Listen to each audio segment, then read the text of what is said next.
Hello everyone, this is Nirmal here for Technique, and in this video we'll do a detailed review of the Meizu M1 Note. So in the last couple of years we have seen a lot of Chinese players entering India like the Gionee, Xiaomi, Oppo, Vivo and a lot of other players are already into Indian smartphone market, and now we have Meizu entering India with the M1 Note, which is a budget device but comes with really great specs. So Meizu M1 Note was officially launched in China last December, and this phone comes with pretty impressive specs. So before going to the detailed review, let's first have a quick look at the specs of this device. So it comes with this 5.5-inch Full HD display. It's powered by an octa-core MediaTek chipset, which is a 64-bit chipset, and has 2GB RAM and 16GB internal storage. There is a 13 megapixel rear camera along with dual tone LED flash and a front 5 megapixel camera. It also packs 3100 mAh battery and runs Android 4.4 KitKat with Flyme OS, which is a custom OS from the company.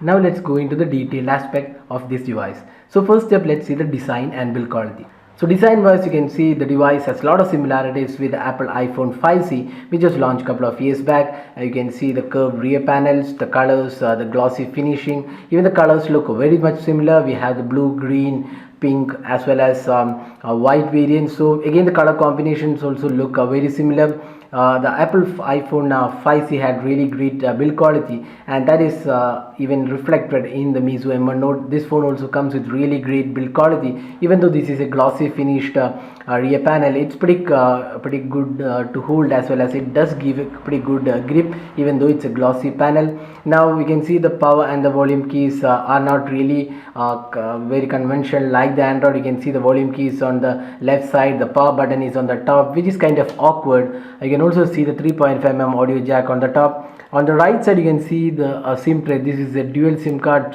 SIM tray, and at the bottom we have the micro USB charging slot as well as the speakers located. And on the front panel you can see just one single home button. There is no back or multitasking button.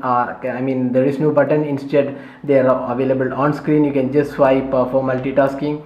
And also there is a 5 megapixel front camera and the earpiece along with the 5.5-inch Full HD display. So all in all, in the design and build quality, although there is no really great design aspect of this device, because it looks and feels a lot similar to the Apple iPhone 5C, the quality and the overall design looks pretty good. There isn't any other device in this category which has different colors which is being offered on the Meizu M1 Note. So design and build quality, we are pretty impressed with the device. Now let's move to the display. So display is one of the best strong points we would say of this device. The 5.5-inch Full HD display is really vibrant and sharp, and has great viewing angles as well. The display is pretty sharp and colors look really good on this display. The touch response is really smooth, and overall the sunlight readability is also very much good, considering that a lot of devices in this price point do not offer that great display, and there is also Corning Gorilla Glass 3 protection. So all in all, this is a feature-rich display and does have great quality, and we would say this is one of the strong points of this device. So overall, in the display aspect, this device does come with a great display. Now moving on to the software and performance. So this runs Android 4.4 KitKat with a custom Flyme OS. So Flyme OS again has a lot of inspiration from Apple iPhone iOS rather. So you can see, if you go to the settings, you can see the dual panel. You can just swipe here and see all the settings are arranged into one single panel. It's not very similar to the Android general settings where you have the icons and other settings. Here again we have a multiple home screen. There is no app drawer. Instead they are arranged into multiple home screens, very similar to again iOS. And you can see a lot of similarities in terms of the icons as well. So Meizu has taken a lot of inspiration from iOS and Apple, and this device has the Flyme OS, which is a custom OS from the company. So the notification center is also customizable, so you can see a lot of icons.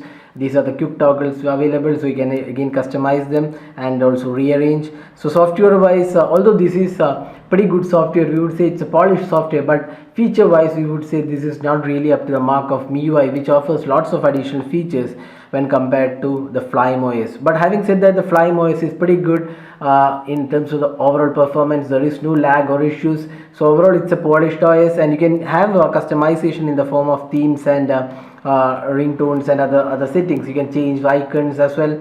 So all in all, we would say this is a good OS, but not really the best OS in terms of the overall features when you compare with other custom Chinese ROMs, including the MIUI and other ROMs from the Chinese OEMs.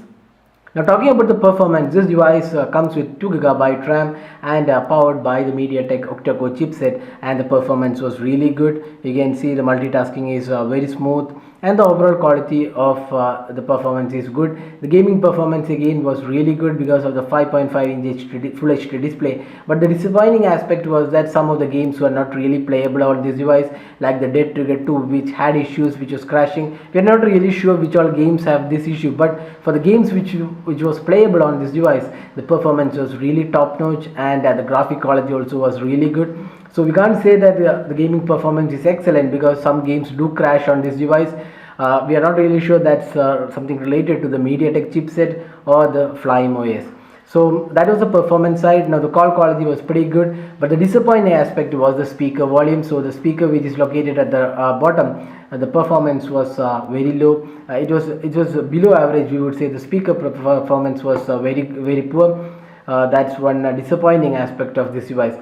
But having said that, the overall performance is very good. We never had any issues like lag or big crashing or anything like that didn't happen on this device, and the overall performance was very good.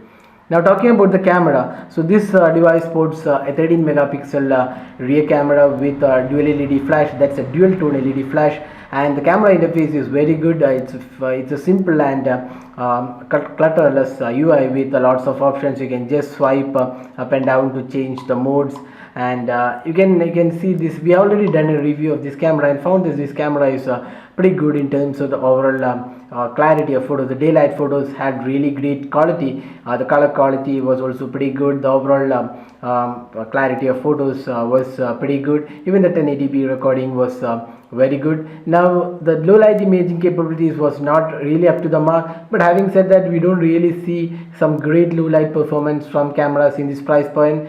We would say this camera does have slightly better performance than the Xiaomi Mi 4i, which also has 13 megapixel rear camera and dual tone LED flash. The front 5 megapixel camera is very good for selfies, and it can record videos in 1080p as well. So all in all, we would say this is one good camera smartphone priced in the less than 15k pricing in India, and does perform very good. Now talking about the battery capacity, that's the 3100 milliamp hour battery powering this device. Although the capacity is pretty high, the performance was not really that great. We would say it's slightly lower than what we saw on the Mi 4i. With 4.5 hours of screen on time, we could get complete around 12 to 12.5 hours of battery usage on this device. So that's not really that high, but it's above average battery performance from the Meizu M1 Note. So now we are talking about a lot of aspects, including the design, build, display, the software, the performance, and also the camera, as well as the battery life. So some of the good aspects of the device is it has a full HD display. It has really great build quality, great camera as well. Software is above average, and the real problem with this device is that there is no micro SD expansion slot. It has 16 GB internal storage, and there is no SD card supported on this device. So if you are looking for more storage, this device does not have an option to expand the storage. Moreover, this device does support 4G LTE, but it has only FDD LTE support, not the TDD LTE support. So that's another disappointing aspect. And the SIM card, it has dual SIM card support, so you can insert 2 SIM cards on this device. So this device is priced 11,999 and available exclusively on Amazon. So this device make value for money? We would say definitely yes.